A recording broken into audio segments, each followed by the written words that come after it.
Özgür Özel was attacked by a man in front of the Atatürk Cultural Center while leaving. You saw the footage. Let's watch it again if you want. It was an attack narrowly avoided. The man could have had a knife, a gun, anything. Look, Özgür Özel is walking, and suddenly the man jumps from there. While standing in front, of course, Özgür Özel sees he was seeing the man. There's something strange there. Normally, that man shouldn't be standing there. And when you look at his outfit, it's not a typical profile for that place. He sees, even turns his head. Let's watch it again from the beginning. You'll see there, he notices it. The bodyguards don't notice, but look, Özgür Özel actually notices, he sees, turns, and the man attacks him at that moment. Of course, here, the issue of the bodyguard's negligence, whether the protection could have been different, why he entered there, why he was taken out through the crowd instead of being taken down as a protocol or security measure is discussed. These are talked about a lot.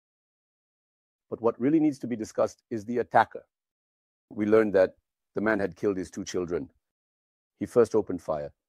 And when that didn't kill them, he went and got a knife to finish the job. He stabbed them as well. What happened? He served 20 years and was released. It's enough to drive anyone mad. The man kills his 2 children.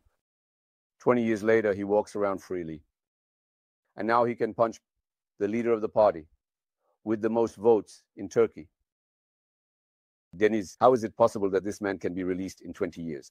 Under normal circumstances, we see that someone who writes poetry serves 30 years, or someone imprisoned for political reasons, they want 30 years for Aishi Baran, for example. Can you explain how he killed his 2 children? What is the real story behind this incident?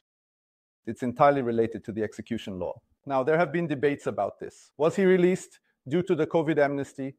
Was he discharged because of that? Or was he freed under the new execution law amendment?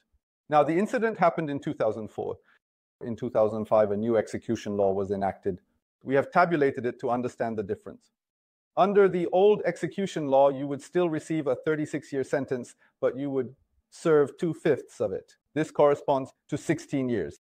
In 2005, the AK party introduced a new execution law as part of the European Union negotiation process. With that new execution law, the life imprisonment sentence, meaning the actual time served for life imprisonment, increased to 24 years, and aggravated life imprisonment increased to 30 years because the ratio of time served changed. It was 2/5 and it increased to 2/3. The lawyers I spoke to already said that this prisoner has no chance of being released with the COVID pardon. What was the COVID pardon? They introduced new regulations after 2020. The duration of probation was extended, and even 356,000 prisoners were released in 2023. There was a graph of it. We even talked about it with you. Within the scope of expanding this COVID pardon, in fact, a new execution law will be introduced this week. It is also based on the COVID pardon. Now, the legal picture we see here is this. There is nothing to be done here.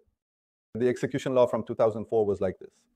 The gentleman there has served his time 16 years. Can such a thing really happen? I find it hard to understand. No matter what you do in Turkey, if it's related to politics, it doesn't matter. You kill your child. Bravo. You kill 2 children, and you get out in 20 years. Why, for example, in the current situation, why aren't these people rotting in prison, my brother? What kind of thing is this? In every part of the world, if you kill a person, you rot in prison. Here, no one dies in prison. Only politicians, that is. Who is there, for example? Interestingly, who bears all this in prison? For instance, this man killed 2 of his children, served 20 years, and got out. There are those who write poetry and serve longer sentences, for example. There is Ilhami Sami Çomak, a name well known to the public. He stayed for exactly 30 years and 3 months. He was released last year. There is also Tahir Kanan. He is even a record-breaking name. He stayed the longest in prison. He stayed in prison for 33 years. It's possible to expand the list like this. Here, of course, the new penal execution law enacted in 2005 is important. Then the penal execution law introduced in 2020 also granted reductions. All the lawyers I spoke to say this. If only we could do it properly, once and solve this issue from the top. It keeps changing. It keeps changing. Every lawyer says something different, and unfortunately, we can encounter such a situation. The attacker's statement is also strange. Initially, Sezgin Tanrıkulu spoke with him just as he was being put into the ambulance. He has a statement saying, "I am a child of the Ottoman Empire." In the statement he gave at the police station, he says, "I went to AKM because I empathize with the preliminary degree. I liked Pervin Buldan's speech. I was moved." Then he says, "I got angry at Özgür Özel for getting the youth out on the streets. Spontaneously, my right hand rose and I hit Özel," he says. Here, of course, the question is whether there was a security lapse or not. How did that person get in there? The investigation was likely expanded with camera recordings. We will soon learn the answer to this question. Really very, very strange. Get well soon. I mean, thank you, Deniz. Much appreciated. A big get well soon to Özgür Özel. I mean, look, Let me add. When Mr. Özgür arrived at the funeral area at Levent Mosque, the entire crowd there applauded. They chanted slogans saying, "May the hands raised against Özgür Özel be broken." I would like to add this as a footnote. Thank you. Now, when we look at this incident, we need to focus on a few things. First of all, the identity of this attacker. I don't think this is a lunatic just acting on impulse or something. There could be various motivations. Someone might have paid him, or someone might have incited him. Who knows? But more importantly, as we say, seasons are passing. There are seasons in politics. I mean, there's summer, winter, and so on. I'm speaking metaphorically. But there's also a climate. I mean, a climate of hatred and such. Recently, President Erdogan used the term perish, saying those who are presidents here will also perish. Now, you look at Bahçeli's statement, his get well soon statement. He says, well, he doesn't mention the name. He refers to it as an attack on the leader of an institution. The institution he refers to this is the CHP, meaning he no longer sees CHP as a party. He doesn't mention Özgür Özel's name. Until recently, they were doing the same to Dem, the same to Sırrı. I mean, Sırrı Süreyya Önder was considered an enemy. Now we see the same demonization, the same issue of hatred and animosity towards the CHP. Now this is a climate. Such a climate is forming. I wish everyone would think 3 times before speaking.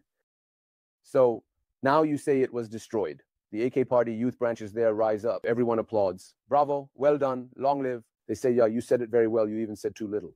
But this is the kind of echo that comes from something a politician says.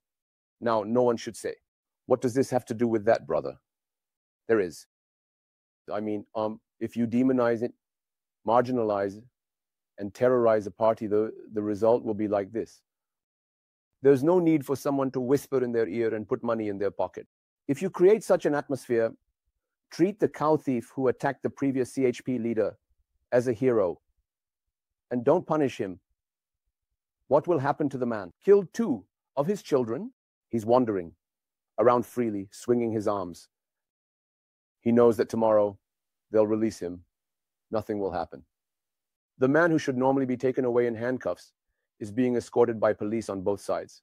You look at it now, I mean, almost. Yesterday, I wrote an article and posted it. I said, is it worth it? I said, is something like this really worth it? I mean, what is it worth for? We narrowly escaped something big. He could have easily killed the man there. If he had taken a knife in his hand, wouldn't someone who throws punches also take a knife? The man has already killed 2 of his children. You're facing a complete psychopath. He shot, went and stabbed, and it wasn't enough. We're living purely by chance. If Özgür Özel is alive right now, it's by chance that he's alive. The situation with the bodyguards, why wasn't that car moved down from there? This man's actions, there are so many things to talk about regarding this story. The topic doesn't end, it just goes on and on.